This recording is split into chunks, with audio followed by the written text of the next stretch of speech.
thank you very much, Madam Speaker. What we're witnessing today is an attempt by the NDP to stop our confidence motion on the NDP leader's words.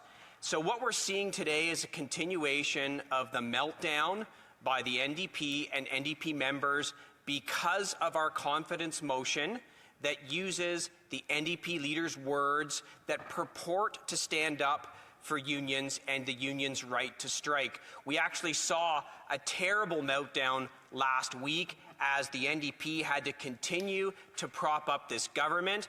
NDP members are clearly frustrated and upset that their sellout leader continues to do this. In fact, they charged a Conservative member's seat. One moment. I have a point of order. The honourable for Victoria. The member well knows that he's not allowed to use unparliamentary language. This has been ruled on before. I would ask the member to apologize and withdraw. Standing order.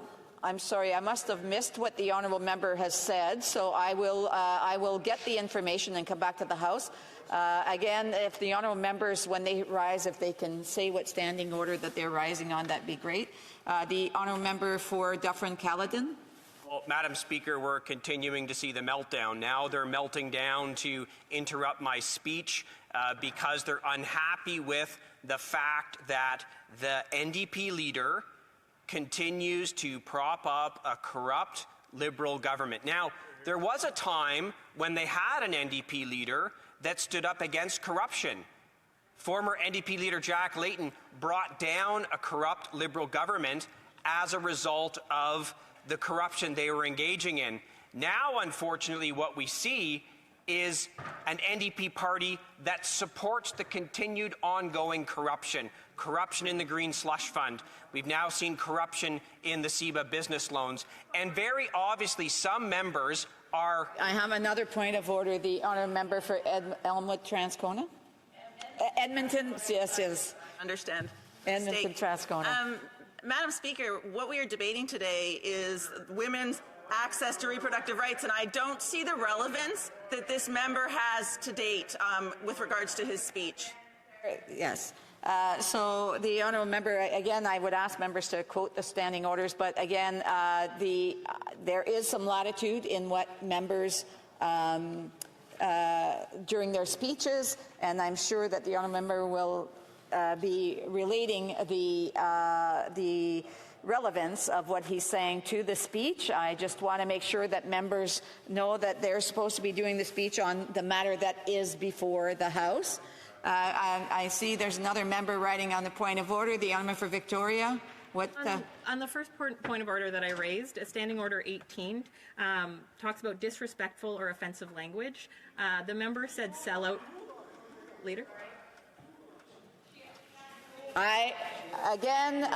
The honourable members, I am the chair here, and I will listen to what the honourable member is saying. She's quoted her standing order. She wants to add additional information to that point of order.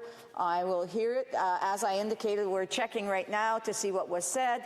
Obviously, it's caused a disturbance, and I would ask members to not use certain languages that they know will cause a disturbance, and then that way the House can rise smoothly.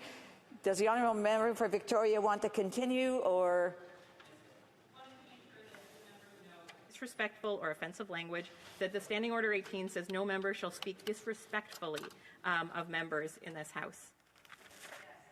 Exactly what the standing orders indicate, that members should not be using words that are disrespectful, and so therefore I'll allow the honourable for Dufferin-Caledon to continue, and I would hope that members will respect the rules of the House so that we can function properly here in the House. The honourable member for Dufferin-Caledon. Thank you, Madam Speaker. The meltdowns continue. It's now the third interruption of my speech as I put to the members their uncomfortableness with how their leader is forcing them to continue to prop up this corrupt Liberal government, and how afraid they are of the Conservative confidence motion with respect to the NDP leader's own words. And I understand why they're so afraid. The Halifax the Halifax International Longshoremen's Union said on Monday. They said on Monday. Sorry, I have another point of order. The honourable member for Victoria.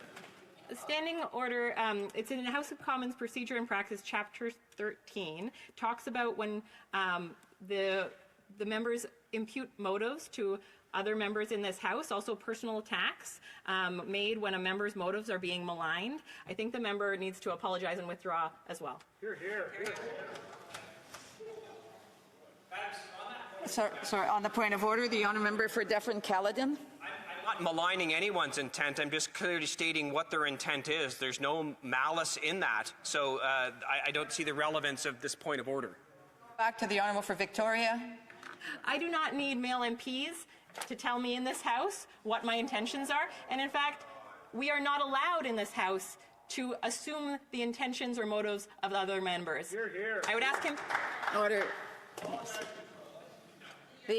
Again, I would just ask members to please be respectful to each other. This is becoming to be the fact that members choose not to respect the rules of the House is very problematic. And so I would just ask members to please be respectful to each other and to maybe think about the words they're going to use and maybe rephrase them so they're more acceptable in the House.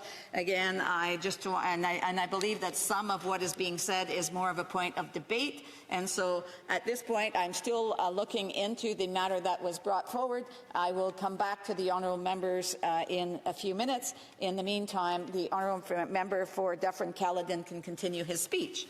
Well, Madam Speaker, if the NDP is uncomfortable with my words, perhaps they'll listen to the Halifax International Longshoreman's words, who said on Monday the NDP has the opportunity to reinforce that they will not bring in back-to-work legislation by supporting their own leader's words. And this is why we're here having this debate to try and prevent our confidence motion.